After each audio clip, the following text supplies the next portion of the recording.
Guys, good morning. Ngayon naman, madaming nagtatanong kung anong nangyari sa last lap namin. So tara mga kalapatids at update ko na din kayo. Wait lang, may tumatawag. Tara, pasok tayo mga kalapatids, pasok tayo. Anong last lap namin mga kalapatids? San Francisco, Quezon. Ayan, hindi naman tayo ng zero mga kalapatids, meron tayong isa na power. Ito ay second overall champion. So kwento ko muna mga kalapatids yung nangyari sa last lap namin. Yung 610 kilometers na laban namin na yon, ang alam ko ang target release alas 6 kung meron ng araw. So napornada mga kalapatids yung balak namin. Yung balak, alam ko yung balak din ng club press, napornada din. Kasi nirelease yung ibon 7:30 na nai-release yung ibon kasi smash mga kalapatids. Napakahirap talaga, hindi tayo pinagbigyan. So confident ako mga kalapatids na makakapagpauwi tayo sa last lap na yon. Makakapag good clock to be exact. Kasi yung pauwi natin nung Chaong Quezon, mga 550 yata, 540, 530 ganun. Basta malapit doon, hindi ko na matandaan. Yung pauwi natin doon, day bird. Tapos ang ganda ng katawan. Napakaganda ng katawan ng ibon na yun. Tapos yung tatlong clock natin, good clock. Good clock sila, 750 yata, 730. Mga ganun din yung clock nila. Hindi sila nagkakalayo. Sunod-sunod mga kalapatids yung tatlong ibon na yun. So nandito yung isa na yun. Nandito yung isa doon sa tatlo na yun. Tapos yung good clock natin, yung speed ng 900 mahigit. 980 yata yung speed niya. Ang ganda ng katawan. Smash pa yung laban na yun. 980 mga kalapatids. Tapos 550, 540 kilometers. Napakagandang clock na yun. Tapos smash pa. Tapos nung dumating yung ibon na yun, ang ganda ng katawan. Ang ganda. So, yung confidence ko mga kalapatids, yung confidence, napakataas mga kalapatids. Sigurado akong magka-clock ako na-smash tayo. Hindi tayo pinalad makapagpag-good clock. Subuti na lang din mga kalapatids. Meron tayong finisher. 610 kilometers, San Francisco, Quezon. So itong ibon na to, kapatid niya yung nung last year, yung tumagos sa ulan. Kapatid niya to mga kalapatids. Bale, yun, solo hatch. Ito ay meron tong kapatid. So yung kapatid nito na sa training, nawala sa training kasi maski sa mga trainings natin ay bagyo yung pinagdaanan natin. So napakahirap nung naging winter race natin. Ang daming bagyo, ang daming smash. Halos release namin puro smash. So ito, meron tayong pauwi. Itong ibon na to, second overall.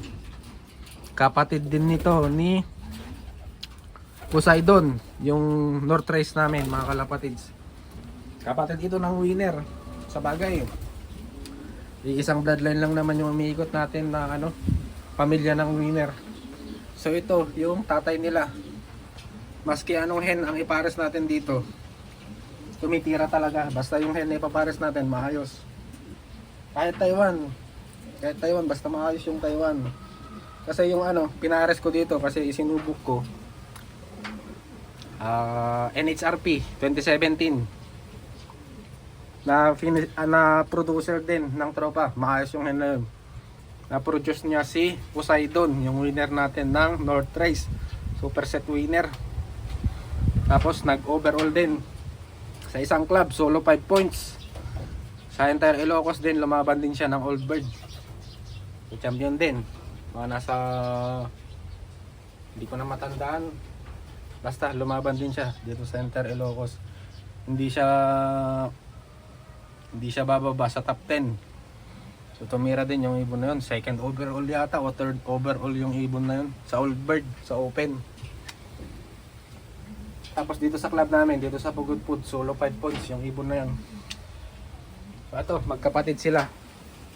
So makikita nyo naman mga kalapatids, yan, medyo burga yung ilong, nagmana sa tatay. Ayan, kahit babae, akalain mong lalaki kasi malaki ilong niya. Tapos merong nag-i-inquire sa mga young bird natin, sa mga sariling linyada. Si Sir Michael from Tuguegarao. Tuguegarao or hindi ko na din matandaan kung taga saan si Master. Basta taga Cagayan siya. Ayan yung ibon, Master, babae. Ayan, babae siya. Tapos meron ako ditong, hindi kasi ako masyadong nagkikip ng Master, ng stock bird. Kasi ako talaga kapag nagbe-breed ako, bred for talaga, racing. Nilalaban ko talaga, hindi ako nag-i-stock masyado. Kung meron akong ibon dyan, kahit sabihin natin champion lines, hindi ko kinikip, nilalaban ko talaga. Mas okay pa sa akin yung merong napatunayan na ibenta kesa sa kinikip tapos pangbenta. Mas komportable ako na nililipad ko yung ibon kasi meron tayong basis, meron siyang napatunayan. So yung pambili nyo ay worth it. So dumaan din naman ako mga kalapatid sa pagiging newbie, kaya gusto ko din na merong napatunayan muna yung ibon bago ko bilhin. Yung mga finisher ganyan, yung mga 4 points, 5 points, mga nag-overall din. Siyempre mga kalapatids, kung bibili na tayo yung may napatunayan na. So meron akong stock dito, magkapatid to, Master. Yung isa nabenta na, buti na lang yung nabenta ko yung babae. Ayan, wala na akong kapatid nun, wala na akong na produce nito na nakakip. Ito na lang. Bale ito naman ay kak, 4 months tong ibon na to. Kung titignan mo, burga na naman yung ilong. Ayan, nagmana sa tatay tsaka doon sa kapatid. Ayan yung kapatid niya, yung second overall natin. Yung tsaong natin, good clock tong ibon na to. 730 yata ang speed. Kompleto naman yan, Master, nandun sa certificate. At nandun din sa clocking. Ayan yung ibon babae. So noong una, hindi ako naniniwala, maski sa mga buyers natin ng Taiwan. Madaming nagsasabi na yung mga purple eyes ay ang specialty nila sa mga ismasan, sa mga durugan. Ayan, bale 2 times ko nang napapatunayan yung natin nung last year, yung Lobo Batangas natin. Umuulan na naman. Super smash. So yung laban natin doon, yung release point, hindi smash, yung mga dinadaanan lang. Nung kasi, nung last December. Last year na pala yon, yung kapatid nito na tumagos sa ulanan. Ito naman, last year, last December, November, December, na laban, winter race. So parehas sila ng mata, Master, tingnan mo, yan.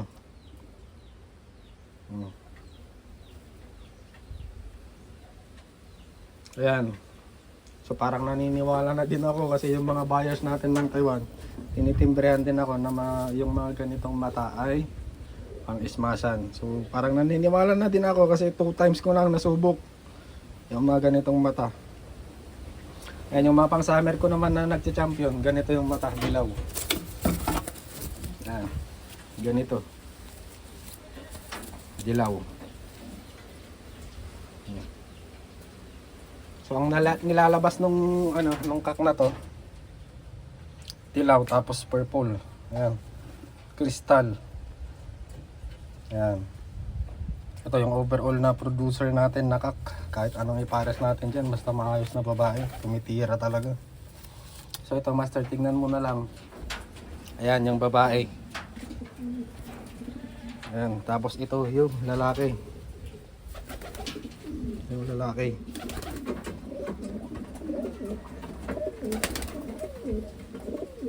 Ayan. Ngayon, Master, hindi ko ito ibebenta ng mababa dahil overall champion to. Madami tong certificate. Madami siyang napatunayan, kaya maski dito sa club namin, madaming gustong bumili sa ibon na to. Eh kahit sino naman mga kalapatids, kung makakalaban mo din yung ibon mo, masakit sa pakiramdam. Kasi yung tumalo mismo sa'yo, galing sa'yo, eh medyo alanganin. Kaya hindi ko binebenta dito, master. So kung gusto mo, kung magkakasundo tayo sa presyo, pag-usapan na lang natin. Ayan, master, babae. Tapos ito yung lalaki. Ayun, nag-iisa. Wala na akong stock na iba. Ito yung mga laruan ko na lang to. Itong mga puti na to. Merong nagbigay sa atin. Mga puti na yan. Wala akong ilalaban ngayong summer. Pahinga muna. Ito, master, yung ibon. Ito yung buntot niya. Ayan. Ayan yung buntot niya. Ito yung ibon. Medium size na babae. Ayan, master, na ipakita ko na. Kung sakaling matipuhan mo. Yun yung naging kwento natin nung last year na laban. Meron tayong isa, mga kalapatids. Ayan, yung ibon na yun. Second overall mismo. Kung mabibili mo to, master, isasama ko na din pati yung certificate. Yan, katibayan. Ayan, yung ibon. Medium size siya na apple body. Ako kasi talaga sa pagpili ng breeder. Maski sa mga Taiwan, mga kalapatids, hindi ako gaano sa stamping. Basta ang importante sa akin, bonus na lang yung stamping. Kasi medyo rare kasi yung mga ganun na madaming tatak. Ang prefer ko talaga yung maganda ang body build, maganda katawan. Kasi atleta tong mga ibon natin, mga kalapatids, nagmamarathon. Dapat yung mga warriors natin, maganda body build, maganda pangangatawan, physically fit, yung mga ganun na bagay. Ayan, master, tignan mo na lang kung personada mo. Ayan yung may bibigay ko sa'yo na yun. Ready to breed na to, ipa-flashing na lang. Ayan, wala naman siyang sakit. Ayan, healthy. Ayan, master, tignan mo, parang siya, parang lalaki pero babae to. Nagmana sa tatay, burgang ilong. Yan. Tapos yun yung lalaki. Yan, 4 months. Naglulugon pa. Burga na naman ang ilong. Ayun, master, laki ng ilong. So yun yung update natin nung sa mga nagtatanong din. Pasensya na mga kalapatids at hindi na ako nakapag-video kasi yung release pa lang wala na, langanin na. Ang speedan namin nun, nung araw na yan, 1-3, alas 4. Smash pa mga kalapatids, umuulan. Tapos yung 1-2 namin alas 5, nakakabagot mag-abang. Tapos yung ganong distansya, 610 kilometers, mahihirapan ka nang mag-speed ng 1K doon. Smash pati yung release point, kaya hindi na ako nag-video. Second day, merong nag-clock bandang hindi, walang nag-clock sa second day. Ay, meron pala sa Baduk pala mga kalapatids, yung overall champion dito sa Inter Ilocos. 2 to 3 points yata. 2 to 3 points. Ito, naka-entry ko siya ng YB dito sa Pagudpud only, Pagudpud sector. Naka-entry ko siya ng young bird. Bale 4 points yata tong ibon na to. Yan, 4 points. So nag-PM nga yung club press nila. Sayang, hindi tayo nakakuha ng ring. Ayan, yung ibon. Ay, napakasayang. So, yun master, kung sakaling matipuan mo, mag-chat ka na lang sa page. Nakakausap naman kita doon. Ito yung lalaki. Yun yung naging kwento natin mga kalapatids nung 2024 winter race. Ayan master, naglulugo, no? Tanggal na yung itim niya dito. Yan, ito yung kak. Ayan, 4 months. Pero bumabara ko na din. Isang buwan na lang, mag-aano na din to, mag-aasawa na din to. Tapos yan yung babae. Ang katawan naman ng ibon na to, medium. Saktuhan lang sa pagiging lalaki.